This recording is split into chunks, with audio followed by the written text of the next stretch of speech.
ever have a friend that sort of calls you out in a way that you get so mad that it causes you to write arguably one of the best acoustic guitar songs ever written and recorded? Well, that's what happened to Jimmy Page, and the reason behind The Rain Song by Led Zeppelin. This has always been one of my favorite Zeppelin songs, but I hadn't sat down to learn it until the other day. And when I did, I learned about the history and how this song came to be, and it's one of the most unique stories I've heard in all of music. Sometime in the early 70s, 71, 72, that George Harrison of the Beatles supposedly told John Bonham, "The problem with your band is you guys don't know how to write a ballad." I can't imagine saying that to someone, especially John Bonham of Zeppelin, who at that time in the early 70s was on an absolute meteoric rise, becoming one of, if not the biggest bands in the world. But to me, that's just wild that Harrison had the gall to go up to John Bonham and say, "You know what your problem is?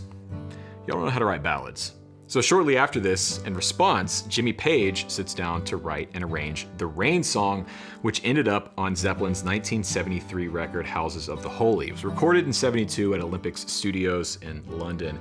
Definitely one of Page's most brilliantly written and performed acoustic guitar parts, just guitar parts in general. And I think this song highlights what a musical genius Jimmy Page really is. So I'm gonna show you how to play The Rain Song, and I'm gonna show you an interesting Easter egg that Jimmy Page put into the intro of this song to essentially call out George Harrison and the Beatles. Okay, I'm gonna show you how to play this, a few main parts of the song, because I think there are some examples of some genius songwriting and arranging here that Jimmy Page is well known for. In fact, I might do a whole video just on Jimmy Page's acoustic songwriting and arranging, because I think he's one of the best to ever do it. And The Rain Song is a perfect example of that. So first of all, the tuning. This is not in standard tuning. We're in kind of like a G sus, an open G sus chord here. So the tuning is D, G, C, G, C, D. That sounds like this.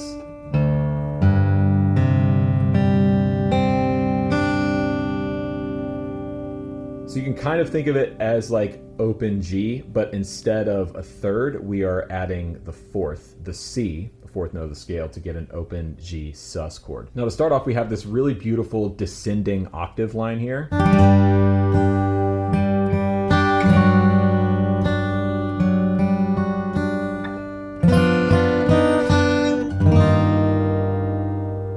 Now there's a really cool like Easter egg here in this section. Because this song was written kind of as a response to George Harrison saying that Zeppelin can't write ballads, this opening section here is, we'll call it heavily referencing the song Something by the Beatles.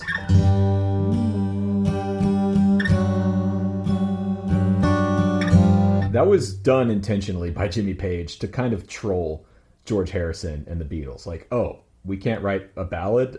I'll write one of the best acoustic guitar ballads ever recorded, and I'll even reference one of your ballads in the process.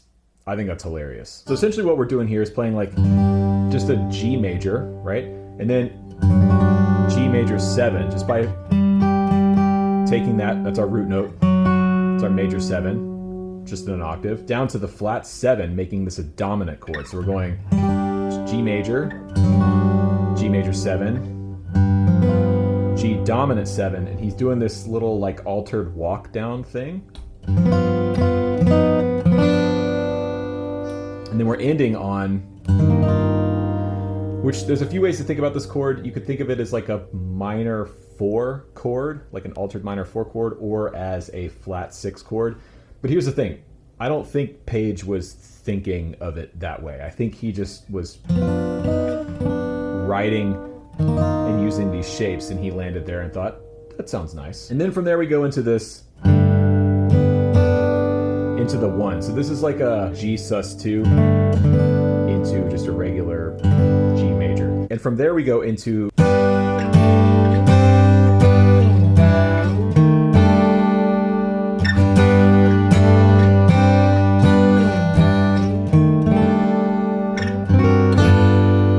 all that's happening there is he's using this octave shape again to play a melody. So he's going,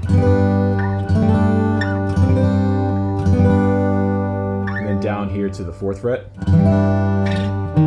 And right there is another sort of genius move. So he could have just gone like that, but instead he adds this note on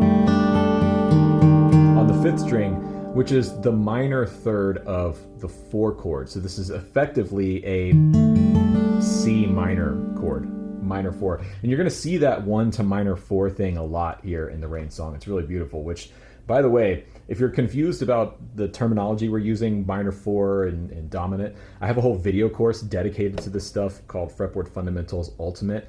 You can find out more about it in the description box down below or here in this card. In fact, we'll run a special discount for it. If you want to learn more about how to apply all these concepts to the fretboard and standard tuning, check out that course. So coming out of that section, he then goes into, we'll call it the verse section, because this is where Robert Plant starts to sing.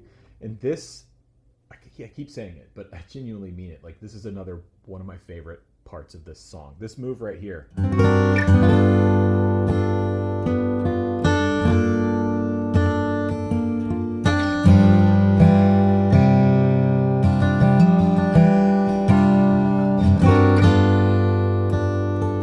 Essentially what this is like we're sliding into a G dominant 9th chord, like G9. And we're just sliding in from a half step above. So you could think of this as A flat 9 down to G9. And then we're going from our 1 chord, G9, to a G minor 9. That's a really cool move. And then he plays this little lick right here.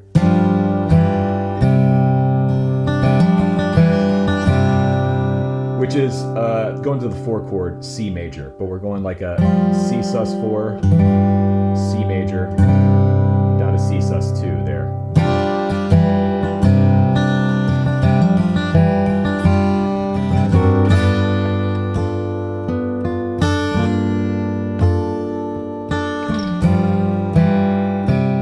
And we repeat that 3 or 4 times depending on where we are in the song. And then we pick up this riff. There's actually 2 different guitars playing here, so if you just focus on the acoustic guitar, it's going like this.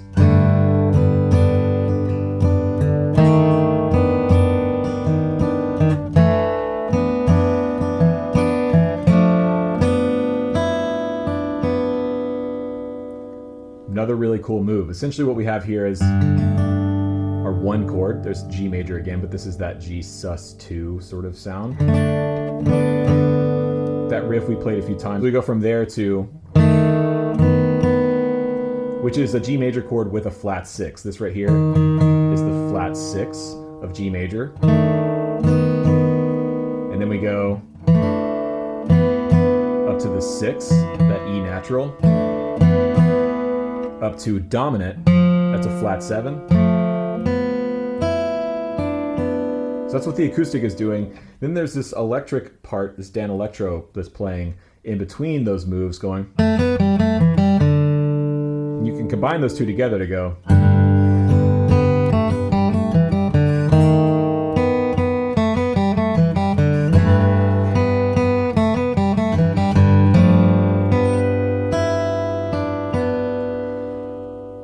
It's just so cool, man. The way he's utilizing this tuning to take a relatively simple chord progression and dress it up with these moves, like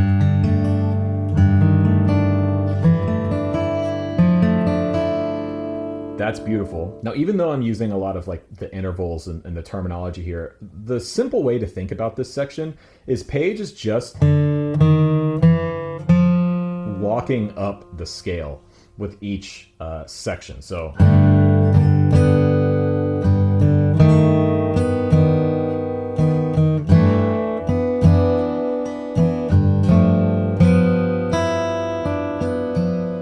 now, was he thinking of each one of these chord voicings?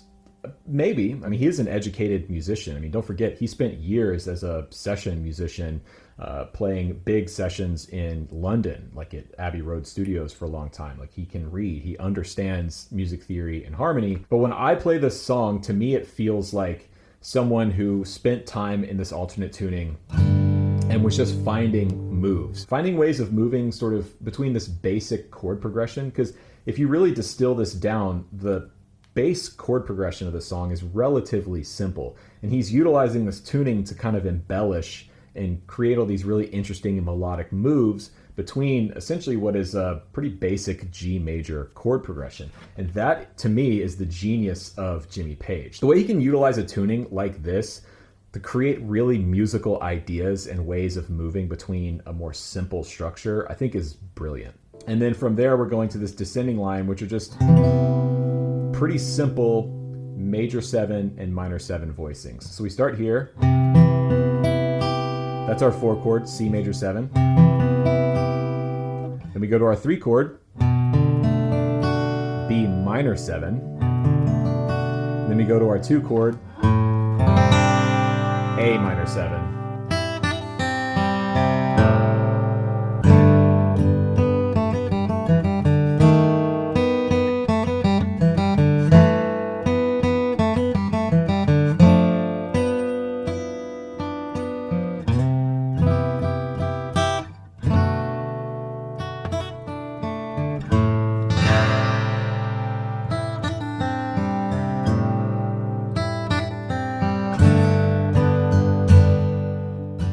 To me, that's an example of what's so brilliant about this song and the way Page wrote this part.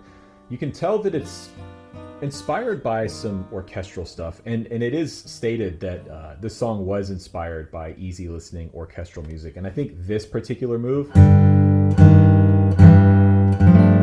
is a good example of that, right? Like, that's a move that you hear a lot in more traditional sort of orchestral arrangements. Harmonically, like, the bass structure of this song is actually really simple. It's just a G major chord progression with a few little spicy things thrown in here and there, like, for instance, you know, that 1 to minor 1 progression over the verse. But Page is so great at taking a pretty basic idea, a pretty basic foundation or structure, and making it signature and unique in its own thing with these little sort of nuanced details that if they weren't there, you would miss them, but they don't necessarily stick out until you actually take time to learn a song like this, which I'm so glad that I did.